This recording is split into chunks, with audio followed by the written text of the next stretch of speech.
On continue de parler d'actualité. Il avait parlé de réarmement démographique, Emmanuel Macron. Alors, comment faire pour relancer la natalité? L'Assemblée nationale a lancé une mission d'information sur les causes et les conséquences de la baisse de la natalité. Sarah El Haïry, la haute commissaire à l'enfance, est entendue aujourd'hui. François Hollande, ce sera jeudi. Les conclusions sont attendues en janvier. En attendant, les Français ont pu répondre à des questions en ligne. Une consultation qui s'est achevée jeudi dernier. Alors, quelles sont vos expériences? Quelles sont vos attentes? On en parle avec nos invités. Bonjour à vous et merci de nous avoir rejoints sur France Info. Sarah Legrain, vous êtes députée de la France Insoumise et vous faites partie de cette mission justement parlementaire, mission d'information. Bonjour à vous Bettina Zourli et merci de nous avoir rejoints. Vous êtes autrice spécialisée sur les questions de genre et de maternité. Vous avez écrit justement ce livre Nullipare et alors aux éditions Point. Vous allez tout nous expliquer dans un instant sur cette culture aussi qui a changé autour de la parentalité. Et bonjour à vous Gilles Pizon. Merci Bonjour. de nous avoir rejoints. Vous êtes démographe à l'INED et au Muséum d'Histoire naturelle et vous êtes l'auteur de ce livre Atlas de la population mondiale aux éditions Autrement. Merci à vous. D'abord, qu'on comprenne bien cette crise de la natalité en chiffres. On va s'y pencher sur les chiffres de ces dernières années avec vous, Florent Boutet. Bonjour.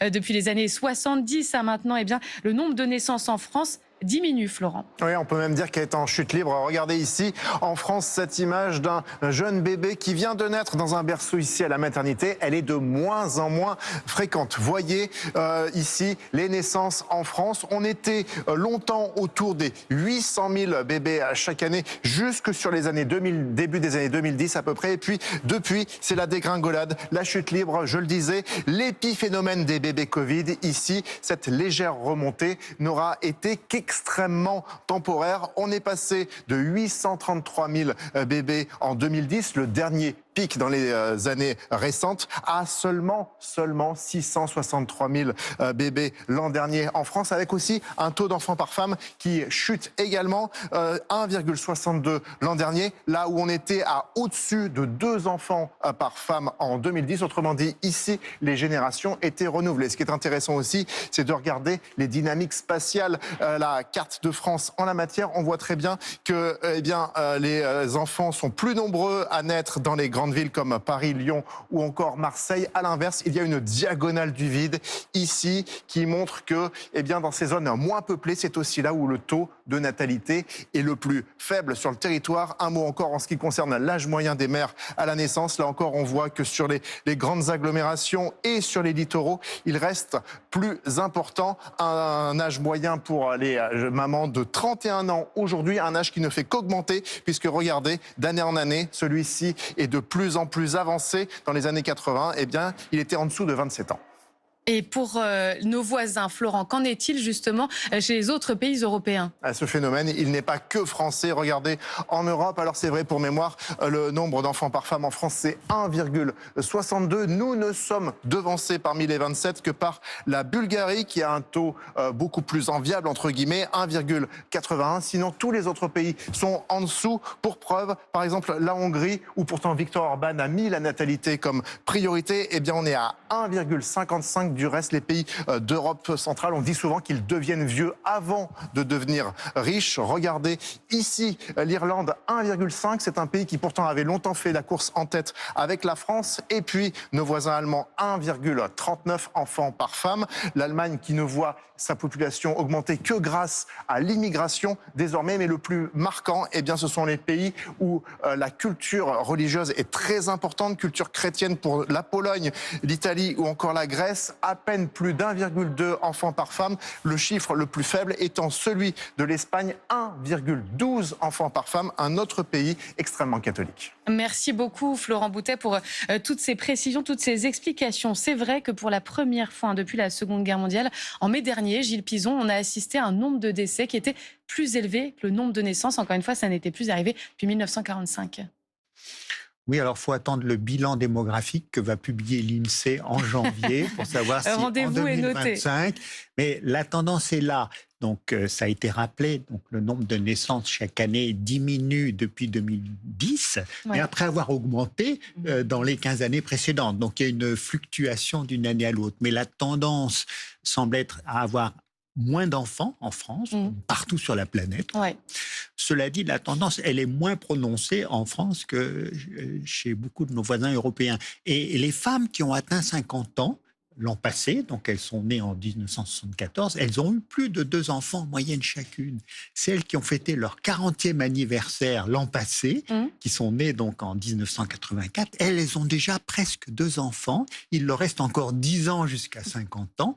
Quelques-unes vont avoir encore des enfants, et donc pour elles aussi, la moyenne va être de 2,1 enfants chacune. Donc à nuancer, c'est pour les générations suivantes, plus jeunes, vont se poser des questions. Celles qui ont fêté leur 30e anniversaire, elles ont déjà eu 0,9 enfants. Et en tenant compte des tendances récentes, probablement qu'elles pourraient avoir entre 1,6 et 1,9 enfants en moyenne chacune, ainsi que les générations plus jeunes. Alors c'est des scénarios, parce qu'elles n'ont pas du tout fini, elles sont au milieu de leur vie. Des projections. C'est des projections, mais la fécondité ne s'effondre pas en France, même si elle a tendance à diminuer. Et donc, la question, c'est si on veut que les naissances se stabilisent, voire même augmentent, qu'est-ce qu'on peut faire ? Probablement qu'on ne peut pas faire énormément, mais il y a peut-être des ajustements à voir. C'est la question que vous vous posez à l'Assemblée nationale en ce moment, Sarah Legrain.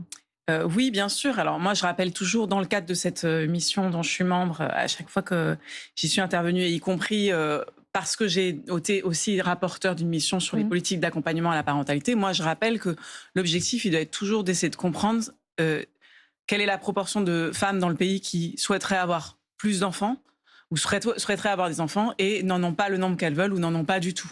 Et je rappelle toujours que c'est ça qu'on doit viser. Oui, bien sûr. C'est pas le désir d'enfant baisse en France. Moi, je ne suis pas favorable à ce que tout d'un coup, on décide de mettre des tas de politiques publiques en place pour changer le désir des femmes.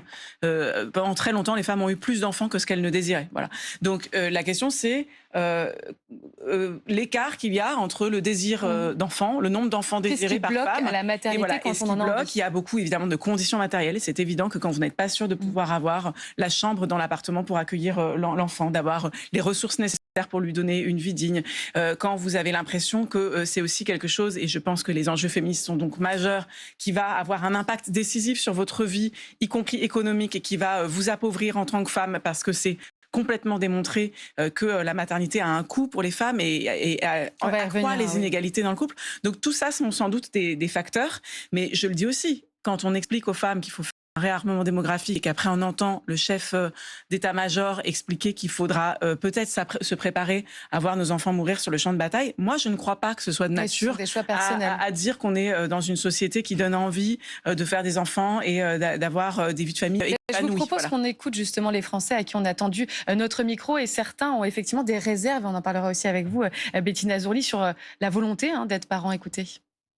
On réfléchit au monde dans lequel les enfants vont grandir et du coup, ça fait se poser des questions. Parce que si on réfléchit, il y a plus de raisons de ne pas faire des enfants que d'en faire.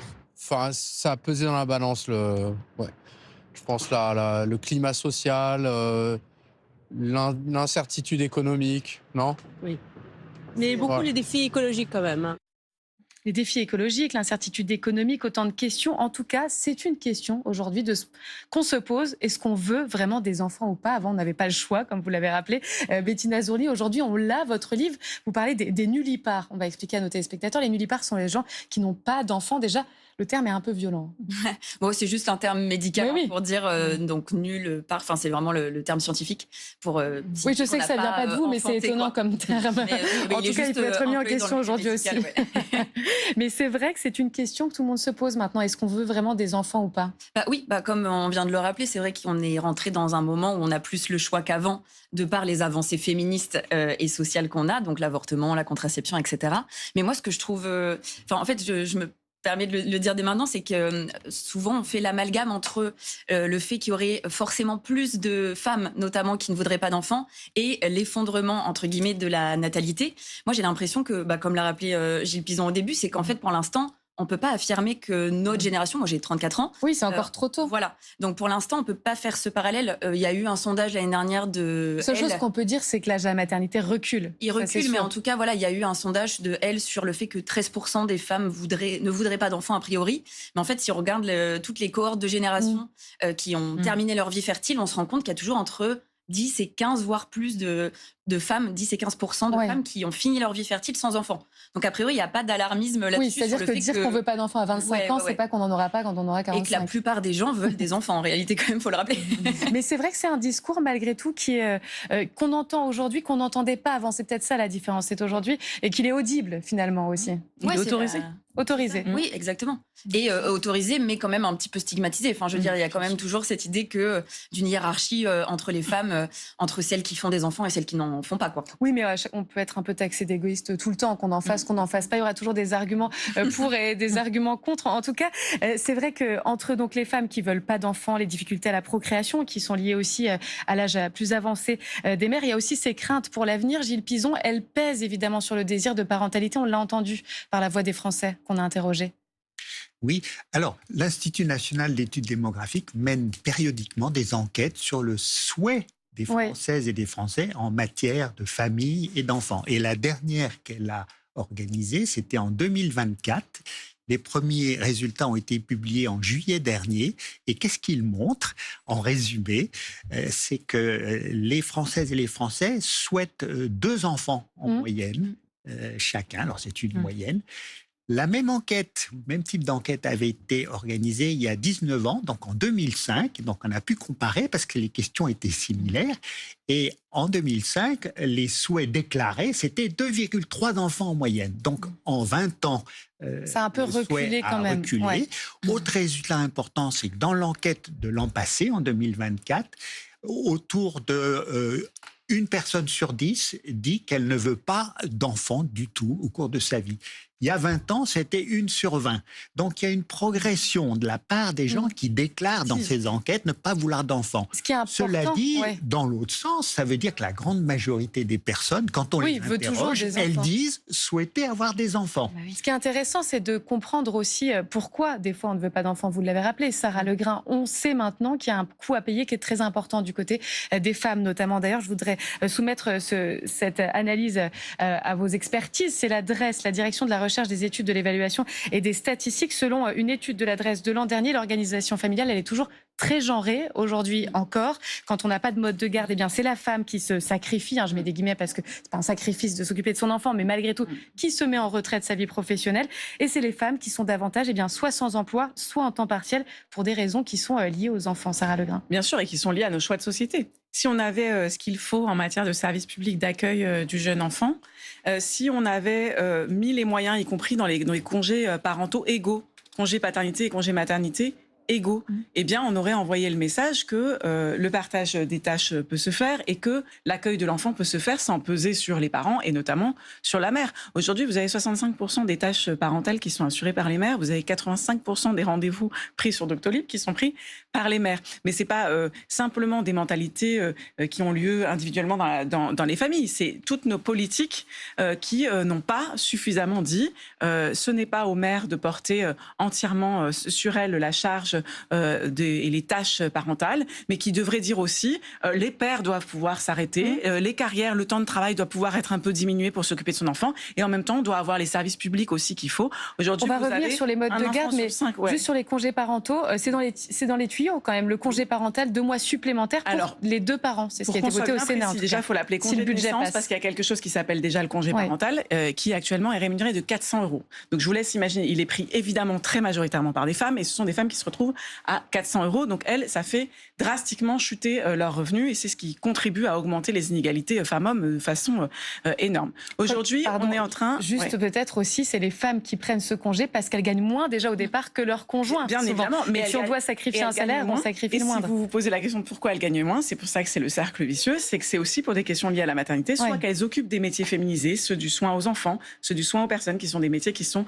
attribués aux femmes et qui sont dévalorisés du fait qu'ils sont dans les mentalités attribuées aux femmes. Mais c'est surtout aussi parce que déjà, le fait d'avoir des enfants diminue le temps de travail et diminue les revenus. Donc c'est tout cela. Effectivement, en ce moment, on est en train de parler à l'Assemblée nationale d'un congé de naissance. Ce congé de naissance, à mes yeux, il est très insatisfaisant, très insuffisant, puisque il est de 2 mois par parent avec une indemnisation qui est proposée, qui est de 70% du salaire pour le premier mois, 60% du salaire pour le deuxième mois. Quand on voit les inégalités de salaire entre les hommes et femmes, on sait d'emblée que ce congé-là, il sera davantage pris par les femmes que par les hommes. Donc elles vont se retrouver avec un congé maternité un peu allongé, et je vois qu'il y a beaucoup de femmes qui le demandent parce qu'elles trouvent que le congé maternité est trop court.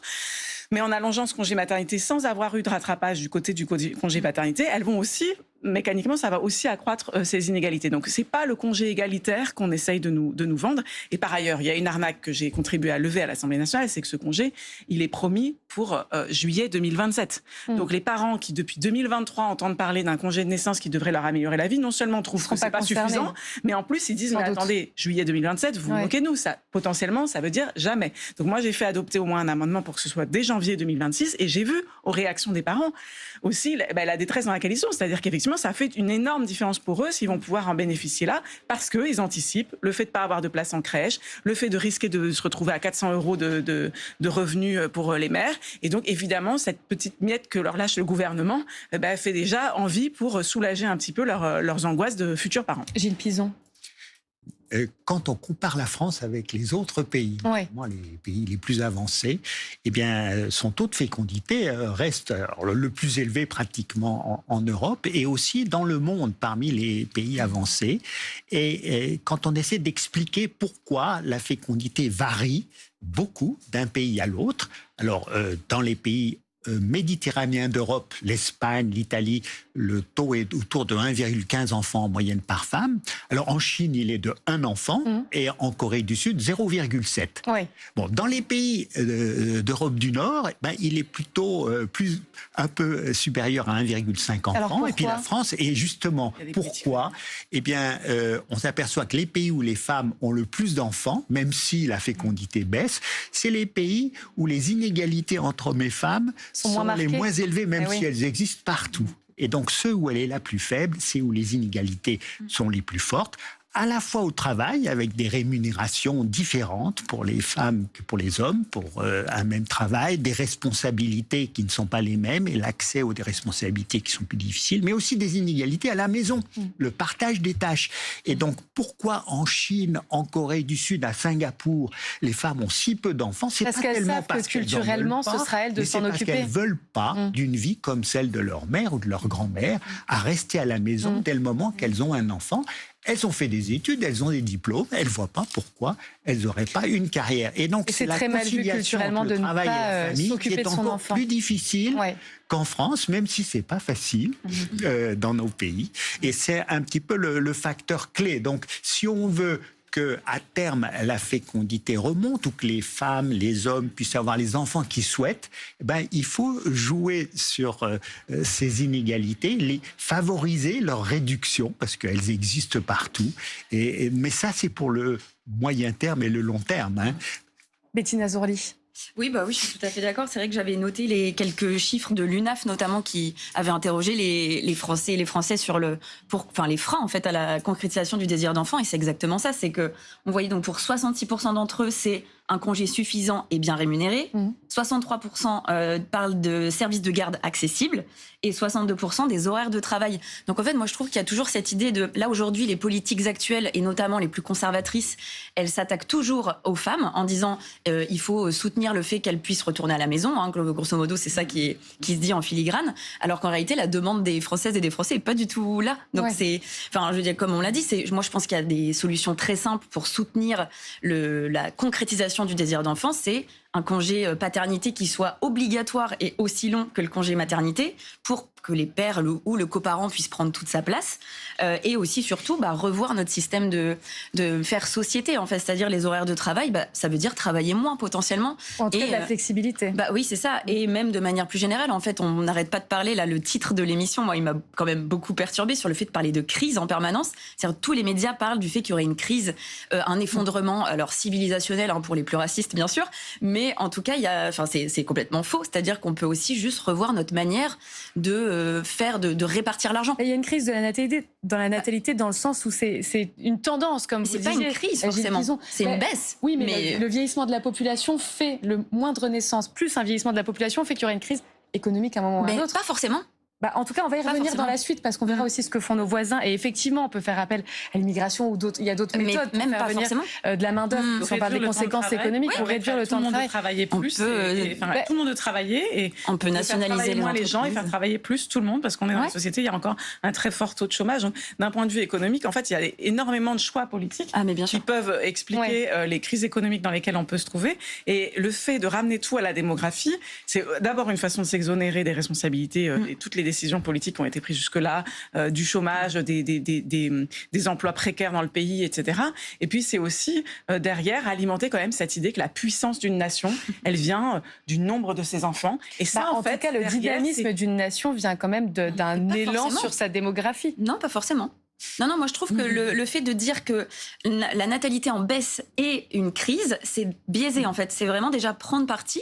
On pourrait imaginer une meilleure répartition des richesses. Que certains partis de gauche d'ailleurs plébiscitent. Par exemple, la nationalisation des entreprises, c'est un moyen d'arrêter d'engraisser des richissimes qui prennent les dividendes pour rémunérer les travailleurs. Sur du long terme, s'il n'y a plus de naissance, s'il n'y a plus d'activité dans un pays... Mais il n'y aura pas plus de naissance, il y en a juste moins.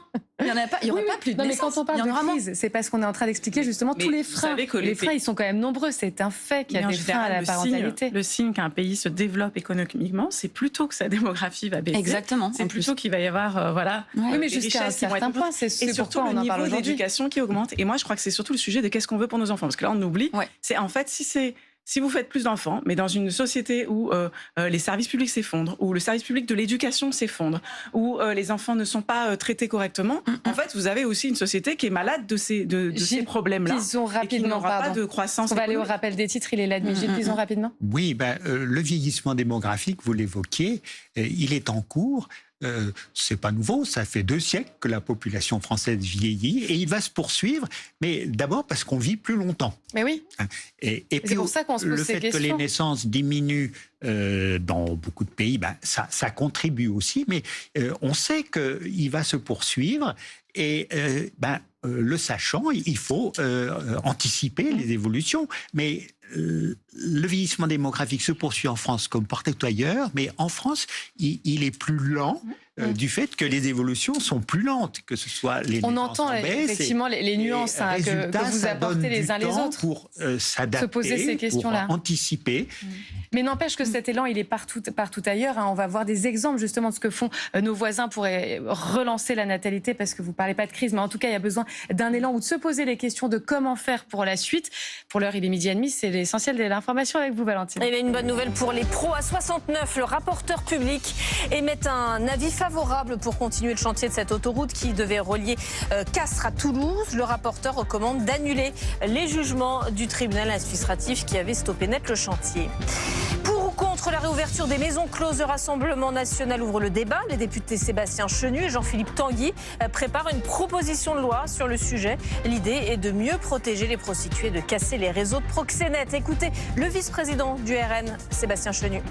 C'est de faire en sorte que les prostituées puissent se prendre en charge elles-mêmes avec une sorte finalement de protection. C'est une autoprotection et c'est beaucoup mieux pour casser le trafic des êtres humains. Il s'agit de leur donner des droits sociaux, notamment la possibilité d'avoir une retraite.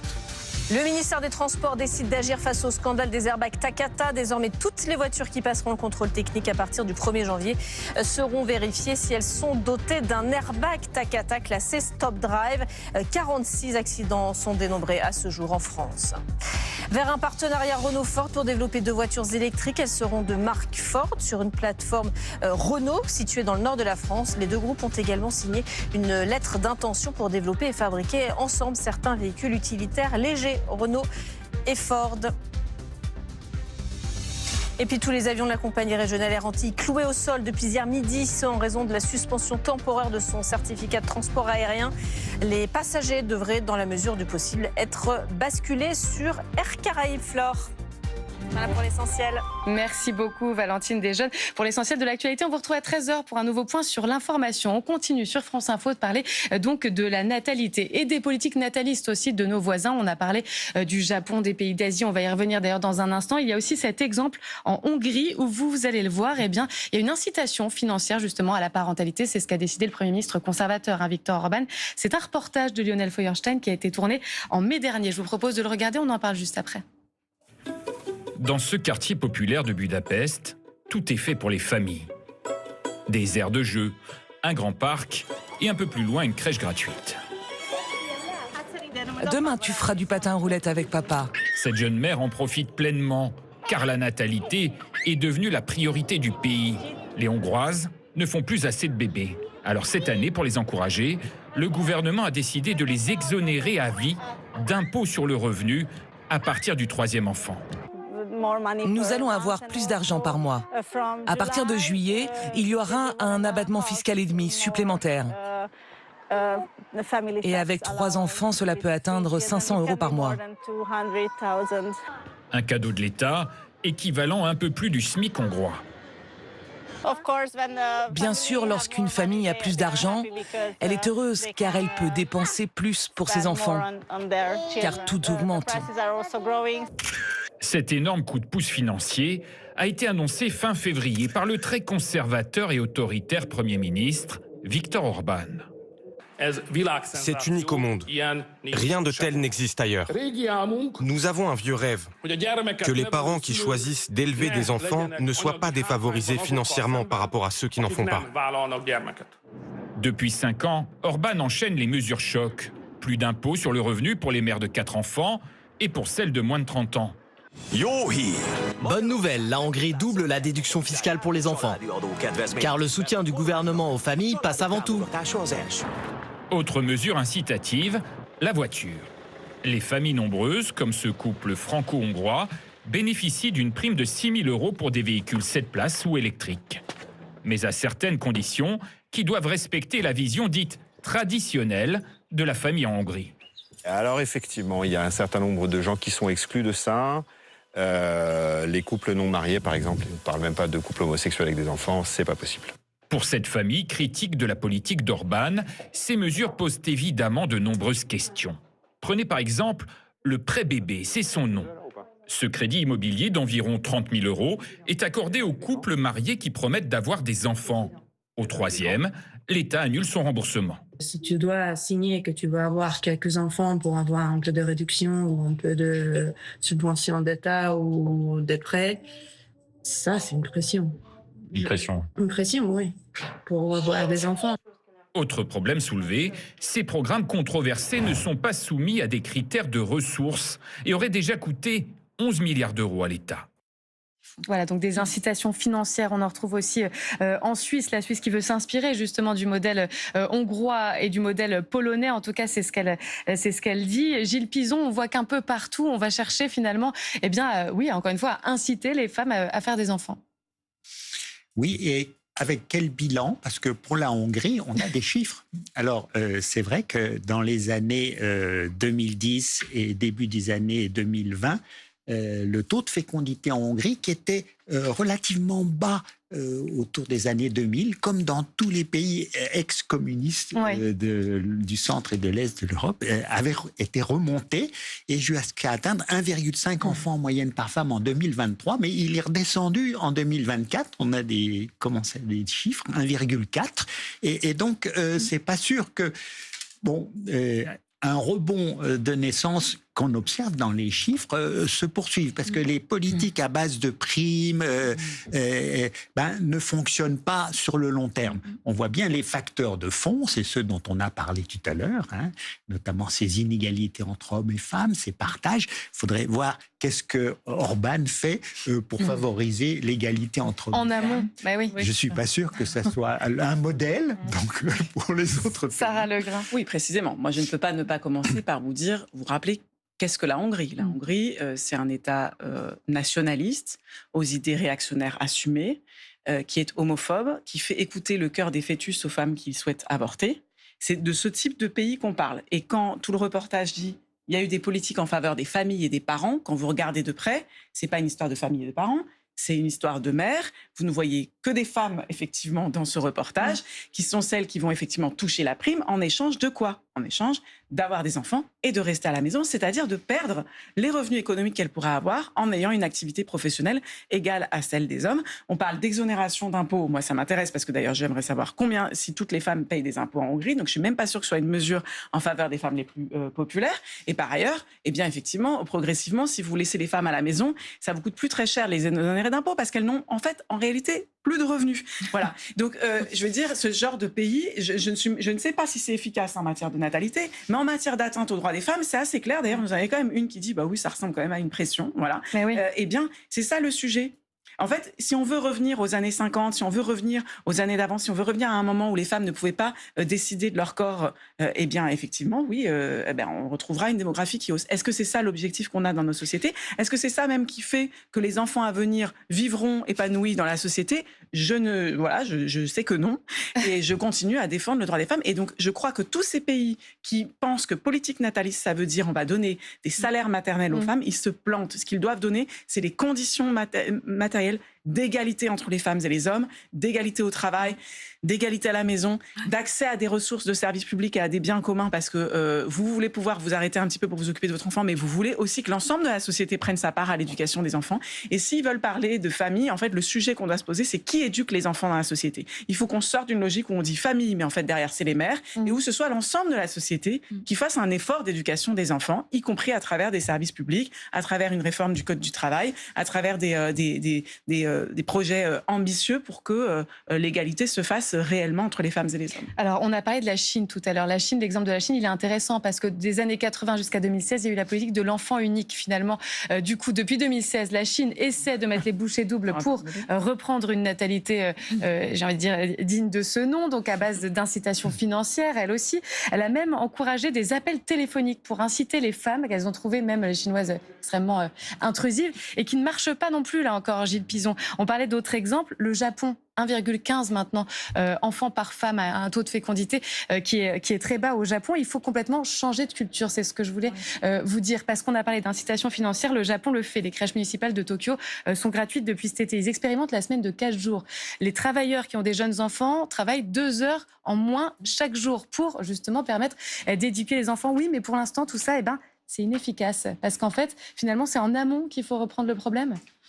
C'est surtout, je pense qu'il faut que ça va se faire sur un temps long. C'est qu'effectivement, ce genre de mesures, à mon avis, beaucoup plus complémentaires et complètes, ce qu'on vient d'évoquer, elles vont avoir un impact, mais peut-être pas tout de suite. C'est un changement sociétal. C'est ça, c'est un changement sociétal, mais c'est surtout qu'en fait, ces changements-là et ces lois ou ces apports, ils doivent être complétés par une politique, des représentants politiques qui soient pro-féministes. Et j'emploie ce terme vraiment à dessein, c'est qu'il y a vraiment un besoin d'affirmer que l'on peut soutenir, c'est vrai qu'on l'a pas encore dit, mais en tant que féministe, moi je rappelle toujours que l'idée c'est pas de forcer les femmes à travailler si elles ne veulent pas, c'est surtout la liberté de choix, et donc de soutenir à la fois celles qui aimeraient rester plus au foyer, à la fois soutenir celles qui veulent reprendre le travail plus tôt. Bref, vraiment cette diversité que l'on veut complètement enlever avec des exemples comme celui de la Hongrie qu'on vient de voir. Donc il y a vraiment ce besoin de rappeler la complémentarité des choses, et surtout qu'on ait des représentants qui affirment que c'est nécessaire pour un père de prendre son congé paternité, que c'est obligatoire, etc. Parce qu'en fait, c'est positif. Je veux dire, quel parent n'a pas envie de passer du temps avec ses enfants? Moi, je n'ai pas d'enfants, du coup, mais j'imagine que oui. Et voilà, je pense qu'il y a vraiment ce changement sociétal. Et là, aujourd'hui, malheureusement, nous, on a des dirigeants politiques qui sont anti-féministes, ouvertement. Donc, on a un vrai problème là-dessus. Gilles Pizon. Oui, l'exemple des pays que vous avez mentionnés, alors la Chine, le Japon, c'est des bons exemples qui montrent que les politiques de population qui visent, pour certaines, à augmenter les naissances, d'autres à les diminuer, ça dépend, n'ont que peu d'effets ou modestes, et à la condition d'aller dans le sens du souhait des familles. Et pour ce qui est de la Chine, elle a institué la politique de l'enfant unique en 1979, c'était sous Deng Xiaoping. Et à l'époque, les Chinoises et les Chinois avaient déjà 2,7 enfants en moyenne par femme.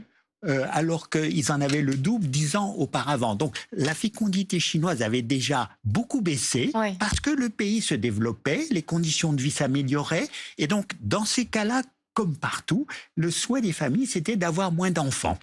Alors la politique de l'enfant unique n'a pas été responsable, pas le seul facteur, de la baisse de la fécondité en Chine.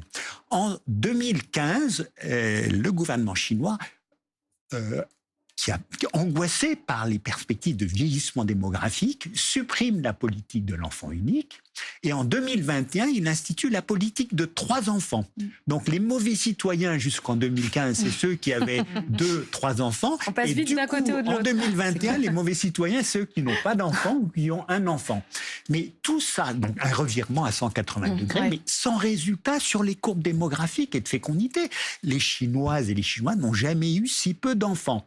Ça ne veut pas dire qu'ils n'en veulent pas. Mais s'ils en ont pas plus, c'est pas parce que le gouvernement a décidé combien ils auraient. Le taux de fécondité, il se décide pas en Conseil des ministres. C'est vrai en Chine, au Japon, en France. Hein.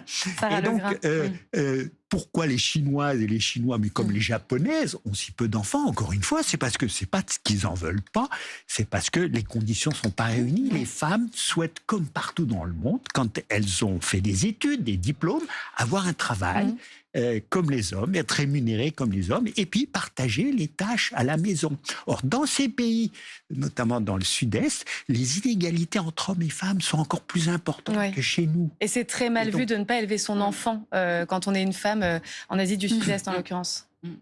Mais ce qu'on voit là, c'est que, vous voyez, c'est des fonctionnements par injonction. Ou même au Japon, où on se dit, bah, tiens, c'est intéressant, il y a une réduction du temps de travail, mais cette espèce de discours d'injonction sur les personnes, je pense, loupe le sujet principal. Le sujet principal, c'est comment les politiques publiques, elles répondent à la souffrance de certaines familles, à la souffrance de certaines femmes qui aimeraient pouvoir avoir davantage d'enfants, qui n'en ont pas, qui se retrouvent dans la précarité matérielle, pas la chambre qu'il faut pour accueillir l'enfant, pas l'indépendance économique, un projet de maternité solo qui se heurte à des difficultés sans nombre, enfin sans infini. On n'a pas assez parlé des mères isolées, mais qui dans le pays, qu'elles le soient par choix ou non, c'est un quart des foyers, et elles subissent alors elles les inégalités de façon encore plus forte que toutes les autres.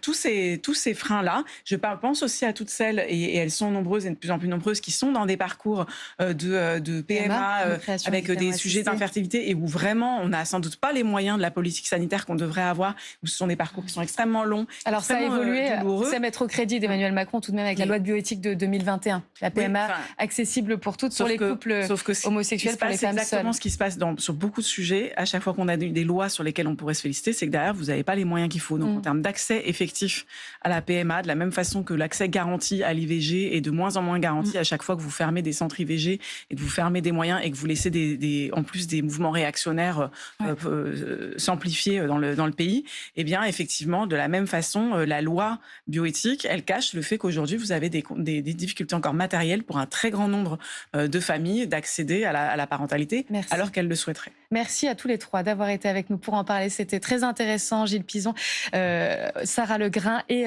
Bettina Zourli, merci infiniment d'être venus nous parler donc de la natalité française. Et donc, je rappelle qu'à l'Assemblée nationale, eh bien, vous en parlez. Elle est députée avec ses conclusions qui seront rendues en janvier, avec des pistes sans doute pour relancer, en tout cas, la natalité française. Vous restez avec nous sur France Info. 2025, c'est en passe aussi de devenir l'année la plus chaude jamais enregistrée, à égalité avec 2023 selon les données de l'Observatoire européen Copernicus. Conséquence des écosystèmes dégradés, une biodiversité qui s'effondre, mais de ce constat alarmant, une bonne nouvelle.